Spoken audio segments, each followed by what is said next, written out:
Hello everyone, welcome back to our channel. मैं ज्योति शर्मा इस video में आपके लिए लेकर आई हूँ जे.बी. प्रिस्टली का ऐसे मेकिंग राइटिंग सिंपल। तो टाइटल से आपको पता लग ही रहा है कि टॉपिक क्या है अपने इस ऐसे का। तो पहले हम जान लेते हैं इस ऐसे के बारे में। देखिए, the essay making writing simple by J B. Priestley was published in 1949। तो ईयर आपके सामने मेंशन्ड है कि 1949 में पब्लिश हुआ था और ये पब्लिश हुआ था as part of his collection delight. J B. Priestley का एक वर्क है डिलाइट, जिसके पार्ट के रूप में मेकिंग राइटिंग सिंपल जो है वो पब्लिश हुआ था। और किसने पब्लिश कराया था? पब्लिश कराया था विलियम हैनमैन लिमिटेड ने लंदन में, मेलबर्न में और टोरंटो के अंदर। और ये जो उनका वर्क है ना डिलाइट, इसके अंदर ये 26 नंबर पे है ये ऐसे। इस बुक के अंदर डिलाइट जो बुक है उसके अंदर 26 नंबर का ऐसे है मेकिंग राइटिंग सिंपल। इस ऐसे के अंदर मेकिंग राइटिंग सिंपल के अंदर जे.बी. प्रिस्टली ने एक्सप्लेन किया है कि क्यों वो क्लियर और सिंपल तरीके से लिखना चूज करते हैं, क्यों चाहते हैं वो सिंपल और क्लियर तरीके से लिखना, क्यों लगता है उन्हें कि बिल्कुल सिंपल और क्लियर लिखना चाहिए। जबकि एक यंग क्रिटिक जो है ना, उनको तो ये चीज़ बहुत ही ज़्यादा स्ट्रेट फॉरवर्ड लगेगी, फिर भी वो सिंपल तरीके से और बहुत ही सीधा क्यों लिखना चाहते हैं, मतलब एकदम क्लियर तरीके से क्यों लिखना चाहते हैं। क्योंकि वो ये कहते हैं कि अच्छी जो राइटिंग होती है ना, वो आम लोगों तक पहुंचनी चाहिए, आम लोगों से पढ़ सके। जैसे फैक्ट्रीज में काम करने वाले लोग, शॉपकीपर्स जो होते हैं वो, या पब में काम करने वाले जो लोग होते हैं वो, क्योंकि वो बहुत ज़्यादा पढ़े लिखे नहीं होते, रीडिंग अच्छे से जानते हैं, समझना थोड़ा सा जानते हैं, उन लोगों के लिए भी लिखना चाहिए। ऐसा नहीं है कि जो बहुत ज़्यादा कहें कि इंटेलेक्चुअल पर्सनैलिटीज़ है, बुद्धिजीवी जो लोग हैं, केवल उन्हीं के लिए लिखा जाए। जबकि उस टाइम में, जिस समय पे ये ऐसे लिखा गया, उस टाइम में ऐसा ही सोचा जाता था कि ऐसा लिखो कि रीडर जो है उसको मेहनत लगे पढ़ने में। यानी वोकैबुलरी जो है ना वो बहुत ही ऑर्नामेंटेड होनी चाहिए, बहुत हाई होनी चाहिए, ताकि रीडर को मेहनत करनी पड़े, डिक्शनरी की हेल्प लेनी पड़े। But JB. प्रिस्टली इससे थोड़ा अपोजिट सोचते थे। तो चलिए जे.बी. प्रिस्टली के बारे में जान लेते हैं, फिर उसके बाद में चलेंगे अपने ऐसे को समझने के लिए। जे.बी. प्रिस्टली का फुल नेम आपके सामने मेंशन है, साथ ही लाइफ स्पेन भी है। ये एक writer, playwright, novelist, essayist, broadcaster और सोशल कमेंटेटर रहे हैं। ठीक है, और इनके जो वर्क्स हैं उनसे हमें पता चलता है, जो भी इनके वर्क्स हैं उनसे हमें पता चलता है कि उनका कनेक्शन ना सीधा ऑर्डिनरी पीपल के साथ में था, उन्हें गहराई से जानते थे। किस चीज़ों को? जो सोशल इश्यूज होते हैं, जो कॉमन पीपल होते हैं, उन लोगों को बहुत गहराई से ये समझते थे। इनका ये जो ऐसे है मेकिंग राइटिंग सिंपल, ये भी हमें यही बात बताते हैं क्या कि जे.बी. प्रिस्टली कहते हैं कि हमें लिखना ऐसा चाहिए ताकि कॉमन जो पीपल है वो पढ़ सके। और उन्होंने एग्जाम्पल दिया है, ऐसे लोग जो फैक्ट्री में काम करते हो, जो अपनी दुकानें चला रहे हो, पब में काम कर रहे हो, ऐसे लोग भी तो पढ़ना चाहते हैं, उनके लिए लिखना चाहिए ताकि वो इसे समझ सकें, ना कि केवल उनके लिए जो बहुत ज़्यादा इंटेलेक्चुअल हैं। बोर्न ऑन September 13, 1894, जन्म का उनका बताया है 13 सितंबर 1894 को उनका जन्म हुआ इंग्लैंड के अंदर ही। प्रिस्टली जो है वर्किंग क्लास के अंदर पैदा हुए थे। फादर और मदर के बारे में बताया है कि फादर जो है उनके स्कूल मास्टर रहे हैं। और देखिए, उन्होंने ब्रिटिश आर्मी में भी सेवाएं दी हैं वर्ल्ड वार फर्स्ट के दौरान। अब लिटरेरी करियर पे थोड़ा सा ध्यान देंगे। लिटरेरी करियर उनका अगर हम देखें तो नॉवेल्स जो हैं प्रिस्टली के, जिन्होंने बहुत फेम कमाया है, gained fame with novels like The Good Companions. Year mention है A Warm Humorous Tale of a Traveling Theatre Troupe and Angel Pavement, एक एंजल पावमेंट भी है विच एक्सप्लोर्स अर्बन लाइफ, जिसके अंदर शहरी जीवन का जिक्र किया गया है। प्लेज की बात करें तो he is best known for his plays, particularly an inspector calls, ये इसके लिए जाने जाते हैं। 1945 में आया था, एक dramatic critic of social inequality and responsibility. तो इनके जो वर्क्स है ना, उनके अंदर आपको सोशल जो प्रॉब्लम्स हैं उनका एक्सप्लोरेशन मिलेगा, लाइफ जो है जनरल मासेस की जो लाइफ है उनका एक्सप्लोरेशन मिलेगा। तो कुछ वर्क्स यहाँ पे मेंशन किए हैं, इन पर नजर जरूर डालनी है आपको। ओके, चलिए आगे बढ़ते हैं। एसेज एंड नॉन फिक्शंस की अगर बात करें तो प्रिस्टली के essay collected in works like delight, where making writing simple appears revealed his reflective and conversational style. उनका जो बातचीत करने का जो तरीका है ना, वही बातचीत करने का तरीका उनके लेखन में भी दिखता है, उनके राइटिंग में भी दिखता है। कुछ और वर्क्स भी यहाँ मेंशन करे हैं। ये पर्टिकुलरली इसलिए तैयार किया गया है ये कंटेंट ताकि प्रिस्टले के बारे में आपको नॉलेज जो है वो अच्छे से मिल सके। आप अगर किसी कॉम्पिटिटिव एग्जाम की तैयारी कर रहे हैं, अगर आप इंग्लिश लिटरेचर के स्टूडेंट हैं, तो आपके लिए अपनी नॉलेज को लिटरेचर की बढ़ाना ज़रूरी है। लिटरेचर की नॉलेज को जब आप एनहांस करते हैं तो किसी भी राइटर के बारे में आपको उसके वर्क्स के बारे में पता होना चाहिए, उस राइटर की राइटिंग स्टाइल के बारे में आपको पता होना चाहिए, वो भी हम इसमें डिस्कस करने वाले हैं। देखिए, he was awarded the Order of Merit in 1977 but declined a knighthood following his independence. He died on August 14, 1984. 1984 में इनकी डेथ हो गई थी। अब हम ऐसे पर चलते हैं। अब देखिए, ये जो ऐसे है ना, ये ऐसे डिवाइडेड नहीं है, यानी ये नहीं है कि ये जो आपके सामने है ये एक पैराग्राफ है, फिर अगला है, फिर अगला है, फिर अगला, ऐसे नहीं है।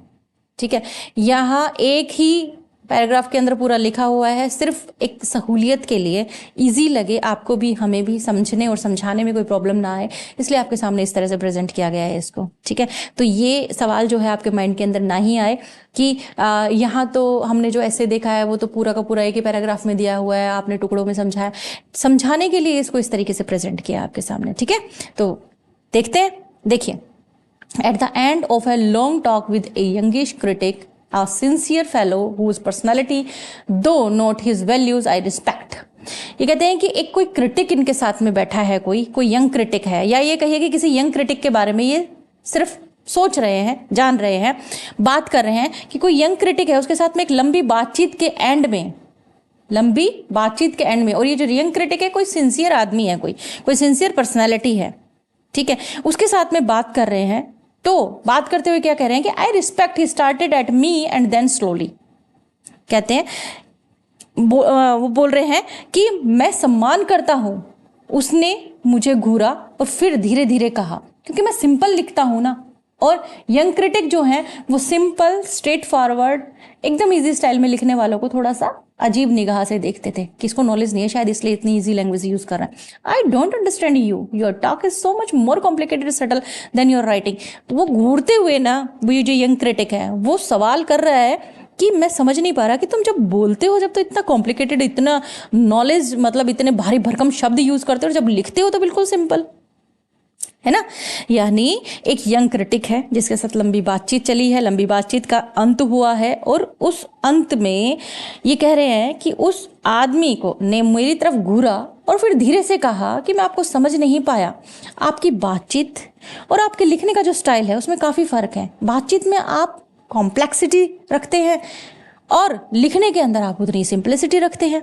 आपका राइटिंग मुझे हमेशा से बहुत सिंपल लगता है। Writing always seems to me too simple.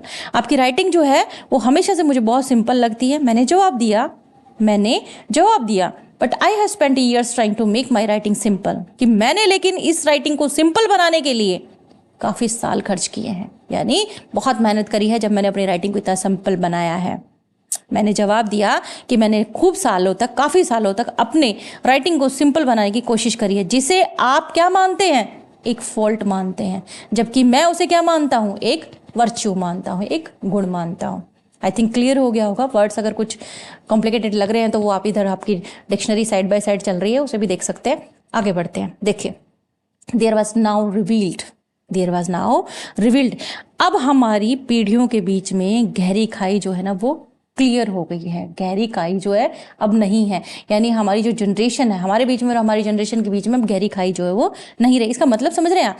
एक राइटर जो है ना, एक राइटर जब लिखता है तो किसके लिए लिखता है? वो अपने लिए ही थोड़ी ना लिख रहा है कि मैं उसे पढ़ लूँ, नहीं। एक राइटर जो है वो आने वाली जनरेशन के लिए लिखता है। जैसे हमारे सामने बहुत सारे राइटर्स हैं, हम इंग्लिश लिटरेचर के स्टूडेंट हैं, Hindi literature, Sanskrit literature, language का कोई सा भी समझ लीजिए आप स्टूडेंट है। हर एक राइटर का अपना वे ऑफ एक्सप्रेशन होता है, वे ऑफ राइटिंग होता है, एक स्टाइल होता है। हर राइटर अपने हिसाब से अच्छे अच्छा लिखता है, लेकिन कुछ राइटर्स आपने देखे होंगे कि बहुत सारे आर्केइक वर्ड यूज़ करते हैं, बहुत सारी ऐसी वोकैबुलरी यूज़ करते हैं कि हमारे माइंड पे स्ट्राइक हो जाता है कि यार इसका क्या मतलब है, डिक्शनरी में फाइंड आउट करने लगता है। बट कुछ ऐसे भी होते हैं जो बिल्कुल कन्वर्सेशनल लैंग्वेज लिखते हैं, एक रीडिंग ली और अपन को समझ में आ गया। जैसा कि अभी हम इस ऐसे को पढ़ रहे हैं, तो लग रहा है जैसे बातचीत वाला है। He and his lot matured in the early 30s wanted literature to be difficult. कि आज जो है ना वो टाइम नहीं है जो 30 के दशक में हुआ करता था। शुरुआत में लोग जो है मैच्योरिटी चाहते थे। वो क्या कहते थे कि लिटरेचर जो है वो टफ होना चाहिए, कठिन होना चाहिए। जितना टफ होगा ना उतना वो क्या सोचते थे कि भाई लर्नेड आदमी ने लिखा है। वो अपने they grew up in a revolt against the mass communication antics of their age. उस समय पे उन्हें अपने एज के लोग जो लिखते थे उनसे भी प्रॉब्लम हो जाया करती थी, क्योंकि वो कुछ समझ ही नहीं पाते थे। They did not want to share anything with the crowd. ना तो समझ पाते थे ना समझा पाते थे किसी को। तो कह रहा है कि मैं मेरी राइटिंग को सिंपल अगर बनाया हूं ना तो मैंने बहुत मेहनत करी है, और सिंपल मैंने इसलिए बनाया है ताकि किसके पास जा सके, ये कॉमन पीपल पढ़ सके, एक आम आदमी पढ़ सके, एक आम आदमी पढ़ सके। इस वजह से मैंने अपनी राइटिंग को सिंपल बनाया है। आगे बढ़ते हैं। देखो, writing that was hard to understand was like a password to their secret society. कि अगर आप हार्ड लिखते हैं ना, अगर आप टफ लिखते हैं तो वो तो एक तरह से पासवर्ड की तरह हो जाता है भाई। ऐसे लगता है जैसे आपने कुछ सीक्रेट लिख दिया, कुछ समझ में ही नहीं आया। समझने में मुश्किल अगर होता है किसी को भी तो वो तो एक पासवर्ड की तरह हो जाता है भाई। उसको फिर आप डिकोड करते रहो, है ना। जैसे कोडिंग में आपने कुछ लिख दिया, उसको डिकोड करते रहो बस। आप कुछ ऐसा लिख दिया, कुछ ऐसा वर्ड आपने ढूंढ लिया, कुछ भी ऐसा टफ सा, तो वो तो ऐसा लगेगा जैसे आपने पता नहीं कुछ सीक्रेट सा लिख दिया। A good writer to them was one who made his readers toil and sweat. कि एक अच्छा राइटर जो होता है उनके लिए, अच्छा लेखक उस समय पे, उस टाइम की बात कर रहे 30s की, कि उनके लिए उस टाइम पे एक अच्छा राइटर वही था जो अपने रीडर्स को मेहनत करवाए, उनका पसीना बहवा दे। टॉयल यानी हार्ड वर्क, बहुत हार्ड वर्क करवाए। स्वेट यानी पसीना छुड़वा दे। यानी 30s के अंदर तो लोग ये जानते थे, ये चाहते थे कि कुछ ऐसा लिखे कि ऐसा लगे कि जैसे कुछ कोड्स में लिख दिया, और रीडर जब पढ़े ना तो उसके पसीने छूट जाए, यानी मेहनत करनी पड़े उसको। They admired extreme cleverness and solemnity. Poets like political cardinals, critics who came to literature like specialists summoned to consultation at king's bedside. यानी उनके लिए अच्छा लेखक वही था जो अपने रीडर से मेहनत करवाए, उनका पसीना छुटवा दे, और ज़्यादा क्लेवरनेस के साथ, ज़्यादा सीरियसनेस के साथ में, मतलब वो उसकी क्या करते थे, प्रेज करते थे। जैसे पोइट होते थे ना, पोइट क्या करते थे, पोइट राजा महाराजाओं की तारीफ करते थे। हाँ, और फिर इस तरह से तारीफ करते थे, ऐसे वर्ड्स को चूज करते थे कि उनको लोग कैसा समझते थे, उनको ऐसे समझते थे जैसे कोई स्पेशलिस्ट है वो किसी चीज के। देखिए आगे, ए जेन्युइन ऑथर। अब एक जेन्युइन ऑथर की बात हो रही है कि एक सच्चा लेखक या एक अच्छा कलाकार, एक सच्चा लेखक या अच्छा कलाकार, as distinct from hacks who try to please the mob. जो साधारण राइटर से थोड़ा अलग था, भीड़ को खुश करने की कोशिश करता रहता था। उस टाइम पे भीड़ को खुश करने की कोशिश करता था। Began with some simple thoughts and impressions and then proceeded to complicate his account of them. तो क्या करता था पता है आपको, कुछ सिंपल विचार उठाता, सिंपल विचार रखता, फिर उन्हें मुश्किल बनाता, ताकि उनको किसके सामने प्रेजेंट कर सके, बस लर्निड आदमियों के, जो लर्निड लोग हैं उनके सामने प्रेजेंट कर सके, यानी मूर्खों से दूर रख सके उसे। If only to keep away the fools, मूर्खों से दूर रख सके। अब यहाँ एग्जाम्पल भी देंगे। डिफिकल्टी वाज डिमांडेड, और उस समय पे ऐसी कठिनाई की मांग थी, इसलिए डन और हॉपकिंस का चलन था। डन और हॉपकिंस ने जो राइटिंग्स लिखी हैं, जो भी लिखा है, उसको आसानी से समझा नहीं जा सकता। Literature had to respond to something twisted, tormented, esoteric in their own secret nature. यानी वो ये कहते हैं कि डन ने कुछ लिखा है, हॉपकिंस ने अगर कुछ लिखा है, उसको आसानी से कोई समझ नहीं पाता था, कोई आम आदमी नहीं समझ पाता था। साहित्य को उनके अपने, मतलब बहुत ज़्यादा सीक्रेट नेचर के साथ में वो प्रेजेंट करते थे, सीक्रेट नेचर के साथ में प्रेजेंट करते थे, ट्विस्टेड मैनर में प्रेजेंट करते थे, एकदम इजी नहीं करते थे। आगे देखिए, in all this there was no pose and here there elder went wrong about them. तो फिर क्या होता था, साहित्य को उनके साथ, मतलब साहित्य को जब वो प्रेजेंट करते थे तो बहुत ही मतलब कॉम्प्लिकेटेड कर देते थे, बहुत गूढ़ रखते थे, लोगों को समझ में नहीं आता था, और इसमें कोई दिखावा नहीं था। और यहाँ उनकी ना पुरानी पीढ़ी उनको गलत मान लेती थी, क्योंकि समझते ही नहीं थे। They could be accused note unjustly of narrowness and arrogance. यानी उनको समझ नहीं पाते थे वो कि क्या लिखा है, उन पर अब नैरोनेस, घमंड का आरोप लगा दिया जाता था। लेकिन ये क्या था, ये कपट नहीं था, They were desperately sincere in believing that the true artist must hide from the crowd behind a thickest of barriers. कहते हैं कि उस समय राइटर के ऊपर इस चीज का ना प्रेशर होता था कि ऐसा मत लिख देना कि कोई भी पढ़ ले आसानी से। ये वो एक तरह से ईमानदारी थे, सच्चे कलाकारी थे। वो सच्चे कलाकार जो थे ना, they grew up terrified of the crowd, मतलब भीड़ से अलग रखना जरूरी था। मतलब एक सच्चे कलाकार को ये कहा जाता था कि भाई कांटेदार झाड़ियों के पीछे जो है ना छिपना है, भीड़ के सामने प्रेजेंट नहीं करना। भीड़ से डरते हुए बड़े हुए हैं वो, यानी जो कुछ भी उन्होंने लिखा है ना, उन्हें ऐसा नहीं लिखना था कि भाई हर कोई पढ़ ले, ठीक है। इसलिए वो भी अपने टाइम में जस्टिस ही किया करते थे। वो एरोगेंट नहीं थे, इसमें एरोगेंसी की कोई बात नहीं थी, but note of insincerity, insincerity की कोई बात नहीं थी। उस समय का चलन ही ऐसा था। मतलब वो कहने का मतलब ये है, वे भीड़ से डरते हुए बड़े हुए, जो इस नए जनयुग में उन्हें सभी अच्छे मूल्यों के लिए खतरा लगती थी, है ना, इनके लिए बहुत ही ज्यादा डेंजरस लगती थी। बट आई वॉज बोर्न, कि वो उनका जमाना था ना, वो ऐसे ही जमाने में पैदा हुए थे। बट आई वॉज बोर्न कब? 19th century. लेकिन मैं तो 19वीं सदी में पैदा हुआ था, और 19वीं सदी में पैदा होने के बाद में my most impressionable years were those just before 1914। मेरे सबसे ज्यादा इफेक्टिव जो ईयर रहे ना 1914 से ठीक पहले के थे। सही हो या गलत, मुझे भीड़ से डर नहीं लगता था, मुझे भीड़ से डर नहीं लगता था। And art to me is not synonymous with introversion. I regard this as the great critical fallacy of our time. ये कहता है कि मैं इसे अपने समय की सबसे बड़ी भूल मानता हूं, क्योंकि मुझे क्या कहा जाता है कि मैं एक इंटेलेक्चुअल हूं, बुद्धिजीवी कहा जाता है। और मैं इन युवाओं जितना ही बुद्धिजीवी हूं। कहता है मैं हूं बुद्धिजीवी, लेकिन मेरे साथ के जो यंगस्टर्स है ना, मैं उनके जितना ही बुद्धिजीवी हूं। तो I do not feel that there is a glass wall between me and the people. इसलिए मैं नहीं चाहता कि मेरे और मेरे रीडर्स के बीच में किसी तरह की कोई कांच की दीवार बने। मेरे और मेरे रीडर्स के बीच में किसी तरीके की कोई दीवार बने। मुझे नहीं लगता मेरे और मेरे नज़दीकी कारखानों में काम करने वाले, दुकानों में काम करने वाले, पबों में काम करने वाले जो लोग हैं, उनके बीच में किसी तरह की कोई दीवार है। आगे देखिए, I prefer there for a wide channel of communications. इसलिए मैं संचार का एक व्यापक रास्ता पसंद करता हूँ, यानी मैं जानबूझकर deliberately I am at simplicity and not complexity in my writing. इसलिए जानबूझकर मैं अपनी राइटिंग को सिंपल रखता हूँ, जटिल नहीं करता। जटिलता सही नहीं है, चाहे नो मैटर, चाहे सब्जेक्ट कुछ भी हो। I want to write something that a pinch I could read aloud in a bar parlour. मतलब मैं चाहता हूं कि मैं ऐसा लिखूं कि मैं बहुत जोर से उसे पढ़ सकूं, एक पब के अंदर भी खड़ा होकर पढ़ सकूं तो लोग उसे भी समझ जाएं, चाहे टॉपिक कुछ भी हो। ऐसा लिखना चाहता हूं, जरूरत पड़े तो कहीं भी पढ़ लूं। और वो समय आ गया, मुझे हजारों पबों में सुना और समझा गया। यानी लोग जो है, कॉमन जो लोग हैं, वो मुझे पढ़े, मुझे समझे। I do not pretend to be subtle, I do not pretend to be subtle and profound. कि मैं सटल यानी सूक्ष्म नहीं रहना चाहता था, मैं यानी लोग मुझे समझ ना पाए, बहुत इंटेंस मैं नहीं रहना चाहता था।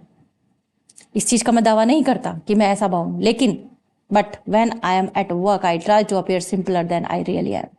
लेकिन जब मैं काम करता हूँ ना, उस समय मैं ये चाहता हूँ कि जैसा मैं हूं, मैं उससे भी ज्यादा सिंपल दिखूं।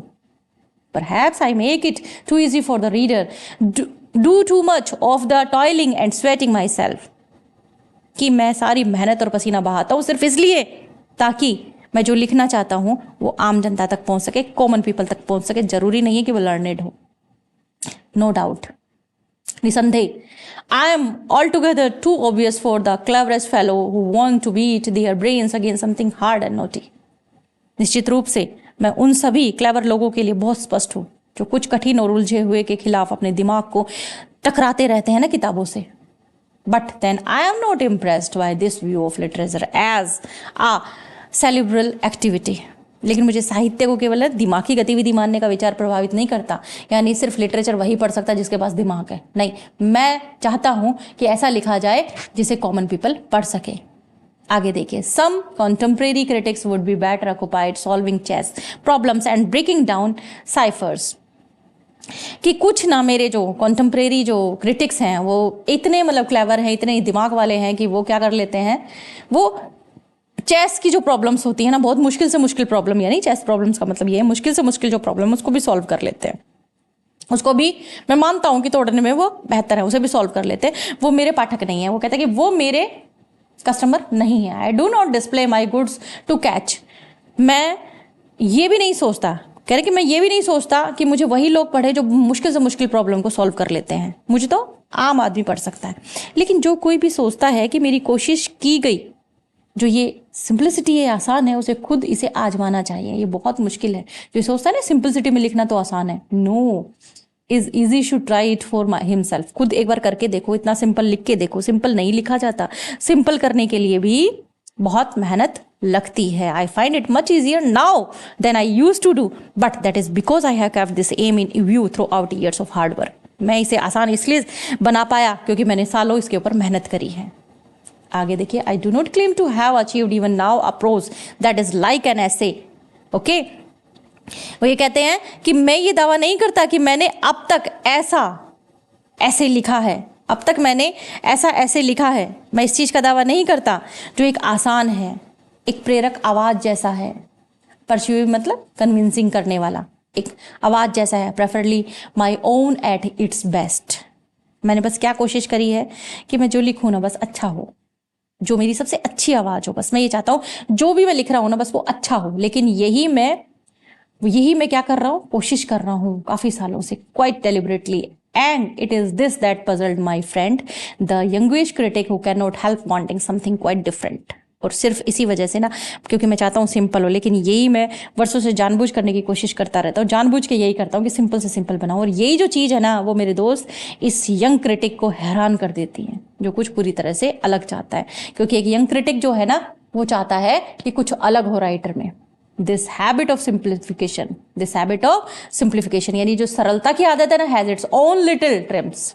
ये भी एक तरह से छोटी छोटी विजय ही है, विक्ट्री ही है। दस I was asked to pay a birthday tribute on the air to C.G. Jung for whose work and personality। ये कह रहे हैं कि ये जो है ना, अगर एग्जाम्पल मैं आपको दूं तो मुझे रेडियो पर C.G. जंग को जन्मदिन की श्रद्धांजलि देने के लिए कहा गया था। एक बार जन्मदिन की, मतलब बहुत फेमस साइकेट्रिस्ट रहे हैं, स्विस के, मैंने यहाँ मेंशन भी किया, देख लीजिएगा आप। एक रहे हैं, तो बोले उनको बर्थडे विश करना था। मुझे ऐसा बोला गया कि आप उन्हें बर्थडे विश कीजिए। और I have massive admiration to explain Jung in 13.5 minutes so that the ordinary listener could understand what the fuse was about. My friend said it could not be done. The psychologist said it could not be done. ये कह रहे कि मुझे बोला गया था कि मैं C.G. जंग को जन्मदिन की श्रद्धांजलि दूं, यानी जन्मदिन की विश करो, जिनके काम और व्यक्तित्व की मैं खुद भी बहुत तारीफ करता हूं। जंग को 13.5 मिनट में समझाना ताकि आम लोग भी समझ सकें कि ये किस चीज़ के बारे में बोला गया है। मेरे दोस्तों ने कहा कि ये नहीं हो सकता, और जो साइकेट्रिस्ट है ना, उसने भी कहा कि ये नहीं हो सकता। बट हुआ क्या? But I can reasonably claim, लेकिन मैं उचित रूप से दावा कर सकता हूं क्या, कि first class evidence that I did it, मैंने ऐसा किया। It was a tough little task. थोड़ा सा मुश्किल था, ये थोड़ा सा मुश्किल था, छोटा था, मुश्किल था। But when I had come to the end of it I found like honey in the rock a test of delight. लेकिन जब मैं इसके काम के अंत तक पहुंचा ना, जब मैंने ये काम कर दिया ना, तो मुझे चट्टान में भी शहद जैसा आनंद मिला। कि जैसे चट्टान के अंदर कोई भी स्वाद नहीं आता ना, मुझे कह रहे चट्टान के अंदर भी शहद जैसा स्वाद मिला, आनंद का स्वाद मिला। यानी मैं इस इतने मुश्किल काम को कर पाया। ओके, तो इस तरीके से ऐसे हमारा कंप्लीट हो गया। अब हम जान लेते हैं बहुत ही इंपॉर्टेंट पार्ट को, वो क्या है, ऐसे के बारे में जानकारी। क्योंकि देखो, ऐसे आपने पढ़ लिया, लेकिन ऐसे के बारे में ना बेसिक्स पता होने चाहिए। कि राइटर आपने जान लिया किसने लिखा है, ठीक है, उसे हम दोबारा से रिपीट नहीं करेंगे। बट स्ट्रक्चर आपको नहीं मालूम। स्ट्रक्चर हम हमेशा एंड में ही डिस्कस करते हैं कि आपने जो पढ़ा है ना, वो लिखा कौन से तरीके से गया है। तो ये जो आपका ऐसे है, मेकिंग राइटिंग सिंपल, एक्चुअली ये एक बहुत लॉन्ग पैराग्राफ है, जिसको छोटे छोटे पार्ट में आपके सामने दिखाया गया है ना। ये पूरा एक ही बड़ा पैराग्राफ है, ऐसा नहीं है कि टुकड़ों में बटा हुआ है। इसको सिर्फ ऑर्गेनाइज किया है अच्छे तरीके से। It is still well organised and easy to follow. Theme क्या है? Simplicity versus complexity in writing. क्योंकि 1930s की इन्होंने जब बात करी, जब 30s की बात करी ना, तो कह रहे कि 30s के अंदर लोग कंपेल थे ऐसा लिखने के लिए, कॉम्प्लिकेटेड, भारी भरकम शब्द यूज करना, ऑर्नामेंटेशन बहुत ज़्यादा यूज करना, मीन्स इस टाइप की लैंग्वेज जब वो लिखते थे ना, तो वो लोग भी कंपेल थे। क्योंकि उस समय क्या साइकोलॉजी थी, उस समय क्या थॉट थी कि लिखो तो ऐसा लिखो कि लगे कि किसी विद्वान ने लिखा है, और आम जनता के लिए नहीं होना चाहिए, विद्वानों के लिए होना चाहिए। बट हमारे जो राइटर, इस ऐसे को लिखने वाले जो राइटर हैं जेबी प्रिस्टली, वो कहते हैं सिंपलिसिटी मैटर्स। उनके लिए सिंपलिसिटी मैटर करती है कि सिंपल लिखो ताकि आम जनता को भी पता लगे। तो सेंट्रल थीम क्या है? Defence of simple, clear and writing as a deliberate virtuous choice, contrasting with the younger generation preference for complex. Clear message क्या है? The essay's core message is that simple clear writing is a valuable and challenging art form that connects intellectual with everyday people. Clear ना? तो message भी क्या है? Message भी ये है कि इंटेलेक्चुअल जो है एवरीडे पीपल के साथ में कनेक्ट हो सके, सिंपल लिखो, rejecting the trend of complexity, you can say literature के अंदर स्पेशली। तो ऐसा लिखो ना लिटरेचर की सभी पढ़ सके, सभी समझ सके। तो इस तरीके से आज का अपना ये जो टॉपिक है कंप्लीट होता है। अगर वीडियो पसंद आया तो जल्दी से लाइक कर दो, शेयर ज़रूर करना है, और चैनल को सब्सक्राइब करके सेट करना है किस पे? ऑल पे। बिकॉज ऑल पे सेट करोगे तो जैसे ही अपलोड होगा वीडियो आपके पास में नोटिफिकेशन पहुंच जाएगा और आप इसे वॉच कर पाएंगे। Thanks for watching.